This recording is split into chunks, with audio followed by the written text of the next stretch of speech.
नमस्कार मित्रांनो, स्वागत आहे आपल्या चॅनलवर जॉब विथ भूषण. तुमच्यासाठी चांगली जॉब ऑपॉर्च्युनिटी घेऊन आलो मित्रांनो. ही जी भरती निघालेली आहे राजशिष्टाचार विभागातील परकीय थेट गुंतवणूक, परदेशस्थ नागरिकांचे विषय आणि आंतरराष्ट्रीय संपर्क या 3 नवीन कार्यसनाकरिता 23 पदे, 21 पदे नियमित आणि 2 पदे बाह्यंत्रेद्वारे निर्माण करण्याबाबतचा हा जी-आर आलेला आहे महाराष्ट्र शासनाकडनं, सामान्य प्रशासन विभागाकडनं दिनांक 13 जुलै 2026 मध्ये. आता हा जो जी-आर असणार आहे, या जी-आर मध्ये कोणती-कोणती पदे आहे, पगार काय असणार आहे, अप्लाय कसं करायचं आहे, अशी संपूर्ण माहिती तुम्हाला मी ह्या व्हिडिओमध्ये देणार आहे. तर हा व्हिडिओ तुम्ही शेवटपर्यंत नक्की बघा आणि चॅनलला सबस्क्राईब करा, बेल आयकॉनला प्रेस करा आणि आपले Instagram ID, Telegram channel, WhatsApp group आणि Facebook ग्रुपला पण फॉलो करून ठेवा. चला तर मग सुरू करूया या व्हिडिओला.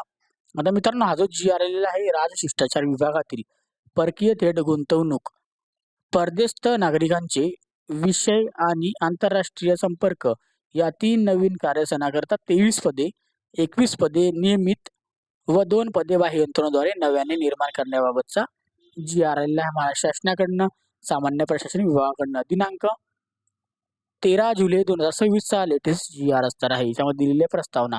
संदर्भ दिन क्रमांक 2 येथील शासन निर्णयामध्ये राजशिष्टाचार विभागाचा विस्तार करण्यात आला असून 3 नवीन कार्यसने निर्माण करण्यात आलेली आहेत.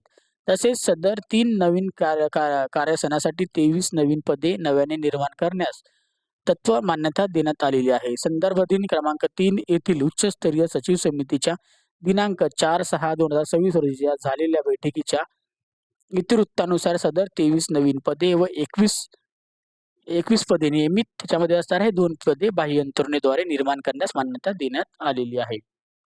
आता शासन निर्णय दिलेला आहे. संदर्भ दिन क्रमांक 2 येथील सामान्य प्रशासन विभाग शासन निर्णय दिनांक 17/11/2025 नुसार राजशिष्टाचार उपविभागाचा विस्तार करून 3 नवीन कार्यसने राशी 4 परकीय थेट गुंतवणूक, राशी 5 परकीय नागरिकांचे विषय व 3 मध्ये राशी 3 मध्ये राशी 6 मध्ये आंतरराष्ट्रीय संपर्क निर्माण करण्यात आलेली आहेत. सदर नवीन कार्यसनाकरता खालीलप्रमाणे नव्याने पदे निर्माण करण्यात येत आहेत. आता कोणती-कोणती पदे आपण ते बघूया. आता नियमित पण आणि कटांतरी भरतीवर पण. अनुक्रमांक, पदनाम, संवर्ग, वेतन दिलेलं आहे आणि पदसंख्या दिलेली आहे. सगळ्यात पहिलं पद आहे उपसचिवचं गटाचं पद आहे. राजपत्रित पद.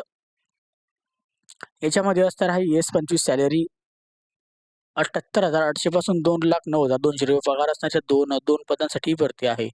2 नंबरचं पद आहे अवर सचिव गटाची भरती राजपत्रित S23 सॅलरी 67,700 पासून 2,08,700 पगार असणार आहे. याच्यामध्ये आपल्याला 3 पदे बघायला मिळतात. 3 नंबरचं पद आहे कक्ष अधिकारी. गट पद आहे राजपत्रित आहे पण ओके. हे 17 सॅलरी असणार आहे 47,600 पासून 1,51,100 पगार आणि S20 सॅलरी तुम्हाला मिळणार आहे 56,100 पासून 1,77,500 4 वर्ष सलग सेवेनंतर याच्यामध्ये आपल्याला 3 पदे बघायला मिळत आहेत. त्यानंतर 4 नंबरचं पद आहे लघुलेखक उच्च श्रेणी गटचं पद आहे राजपत्रित S16 सॅलरी 44,900 पासून 1,42,400 पगार आहे. यांच्यामध्ये 2 पदे आहे. 5 नंबरचं पद आहे सहाय्यक कक्ष अधिकारी गटपची भरती. यांना पगार आहे S16 सॅलरी 44,900 पासून 1,42,400 पगार आहे. यांना याच्या 6 पदे आहेत. त्याच्यानंतरचं पद आहे लिपिक टंकलेखन गटकची भरती अराजपत्रित पद आहे. S6 सॅलरी असणार आहे 19,900 पासून 63,200 पगार आहे. याच्यात 3 पदे आहे. त्याच्यामध्ये 7 नंबरचं पद आहे वाहन चालकचं गटकची भरती अराजपत्रित पद 6 पदे आहे 19,900 पासून 63,200 पगार. याच्यात 2 पदे आहे. त्यानंतर 8 नंबरचं पद आहे शिपाई पदाची बाह्य यंत्रणेद्वारे गटची भरती अराजपत्रित बाह्य यंत्रणेनुसार तुम्हाला पगार आहे 2 पदे आहे. अशा पद्धतीने एकूण याच्यात 23 पदे इथे भरली जाणार आहे.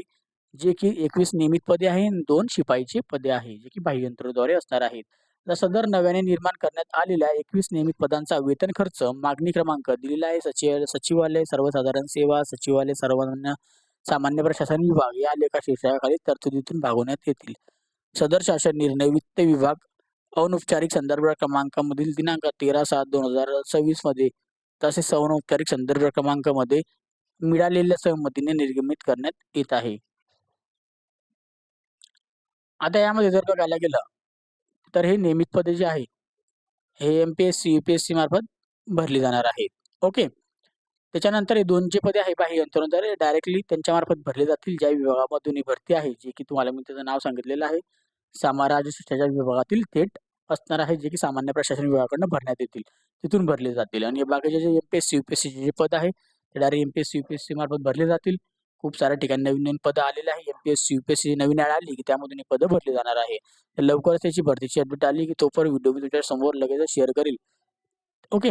तत्पूर्वी आपल्याला अभ्यासाला लागायचं आहे. काही तो कोणालाही काही व्हिडिओला डाऊट असेल तर कमेंट बॉक्समध्ये कमेंट्स करा. काही एक्स्ट्रा Facebookला मेसेज करा. त्याची लिंक तुम्हाला डिस्क्रिप्शन बॉक्समध्ये मिळून जाईल. ओके. पी-डी-एफ फाईल पाहिजे असेल तर मी टेलिग्राम चॅनल WhatsApp ग्रुपला शेअर करून देईन. त्याची मग लिंक तुम्हाला डिस्क्रिप्शन बॉक्समध्ये मिळून जाईल. व्हिडिओ आवडला असेल लाईक करायचं आहे, जास्तीत जास्त मित्रांना शेअर करायचं आहे आणि चॅनल सबस्क्राईब करायचं आहे, बेल आयकॉनला प्रेस करायचं आहे.